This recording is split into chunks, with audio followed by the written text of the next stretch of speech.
Hey there, this is Teagarden with episode 17 of the Unveiled podcast. I'm titling this one The Waiting Place Part 2 because last week I discussed The Waiting Place, which is a Dr. Seussism, and also one of my least favorite places to be. I talked about why you might be in the waiting place and to let you know that God is with you in it, working for your good behind the scenes. I encouraged you to trust God and persevere through it. Okay, that's all well and good, Anne, but what am I supposed to do in the waiting place? If you are a doer like me, I know that's what you were thinking, because it's hard to do nothing while waiting. Waiting often seems passive, but we should ask God for wisdom of what to do in the waiting place. Sometimes we need to keep moving forward by faith, knowing that He's going to keep opening doors when we need them. I have a story about this. In November of 2018, I suddenly had this really weird feeling in the pit of my stomach, and I heard God tell me we were moving in May of 2020. Well, at first, I wasn't very happy about it, but He prompted my husband that we needed to move that same week.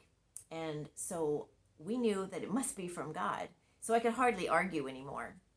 God gave me 18 months notice because He knew I would need that long to come to grips with it.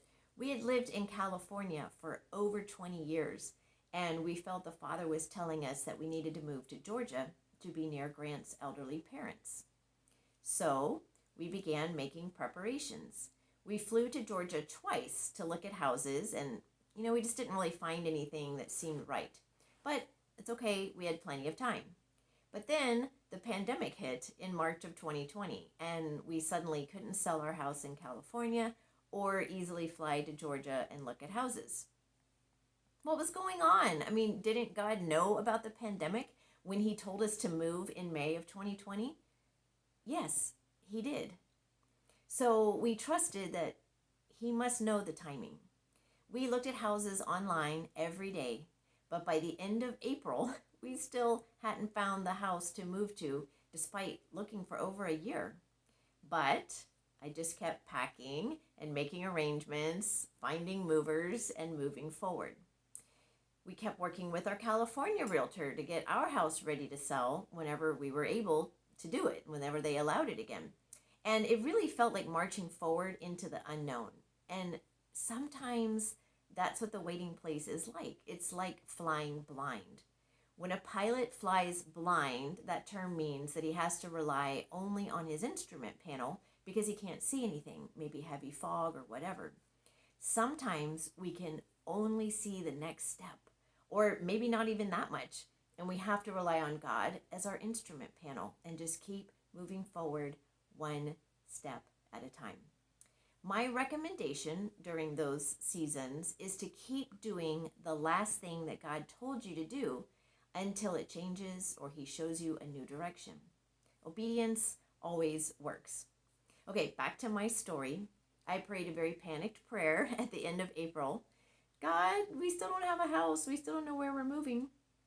And God said, just a few more days. And it was about 3 days later, at the beginning of May, Grant saw a new house on the market, and it seemed to have everything we were looking for, with the bonus of being in this cute historic town that we had earlier fallen in love with. The realtor in Georgia and my sister, who lives in Georgia, helped us look at the house through FaceTime a few days after that. And at the end of the walkthrough, Grant and I started thinking about flying out to see it in person. But our realtor's words changed everything. She said, "You need to put an offer in tonight. This one will go fast." So we did, and it was accepted the next day. We had bought a house in Georgia without ever actually setting foot in it. But God was right on the timing. Trust me, this is not at all our personality. We are slow movers, which is why God gave us 18 months notice. And we're not usually big risk takers, but we knew that God was in this, so we trusted and moved forward. And the timing was perfect, but the waiting was really uncomfortable and nerve-wracking. I've been in the waiting place so many times in my life, but I have to say that with each subsequent waiting place, it does get easier to handle because I know that God will come through. I still don't enjoy it, but it gets easier. The following week, we discovered that we needed to close on the house in person, and that was okay because we were already making plans to move, but we had 4 weeks to get to Georgia to do that. Thankfully, we had been packing and preparing all along so that we were ready to pack up and go. And then when we left California to drive across the country, there were curfews, rioting in the cities, hotels were closed due to COVID, and we even raced a hurricane that was crossing our path. Did God know all of that too in his timing? Yes. And somehow we made it safely all the way across the country in the midst of all of that.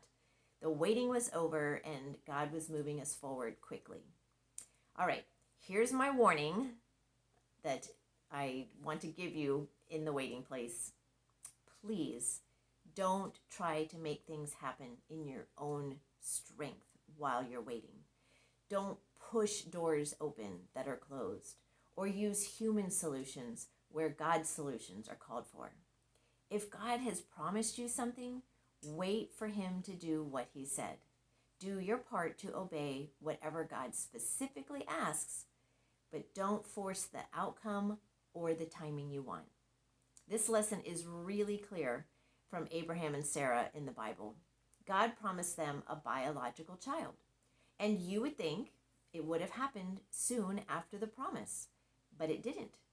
Over 10 years later, they got tired of waiting on God to open Sarah's womb. I get that. We're human. I've been there myself. So Sarah suggested to Abraham that he should try to have a baby with her servant Hagar.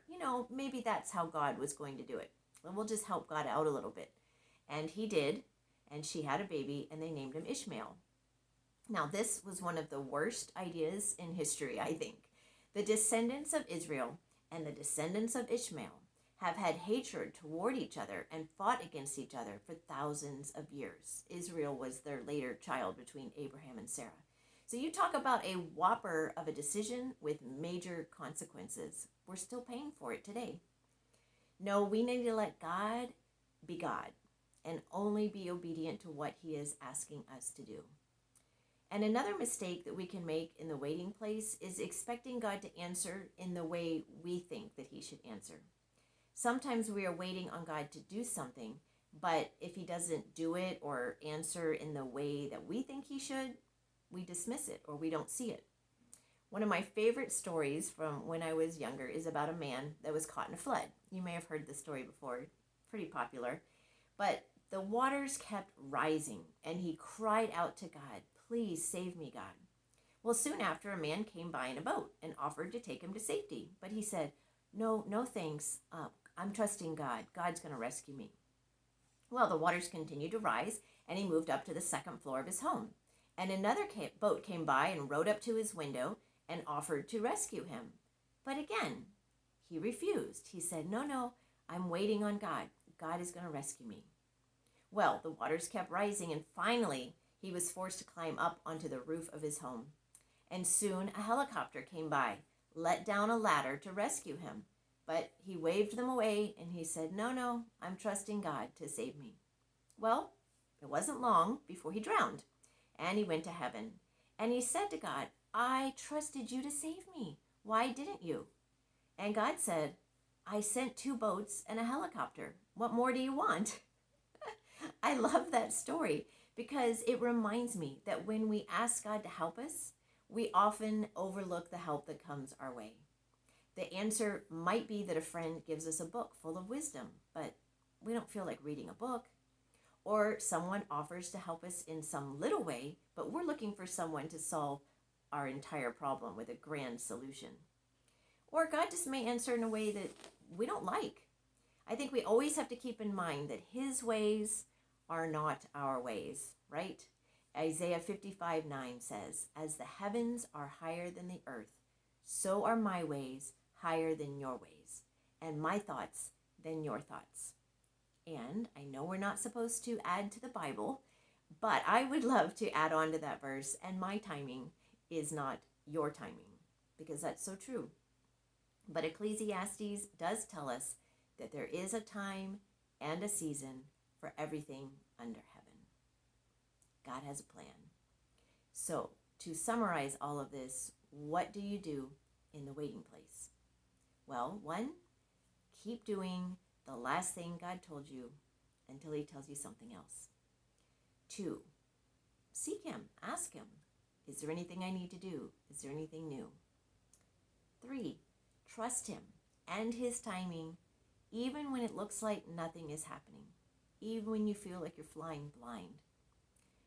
Four, realize that maybe his provision won't look anything like what you're thinking or expecting or even hoping for.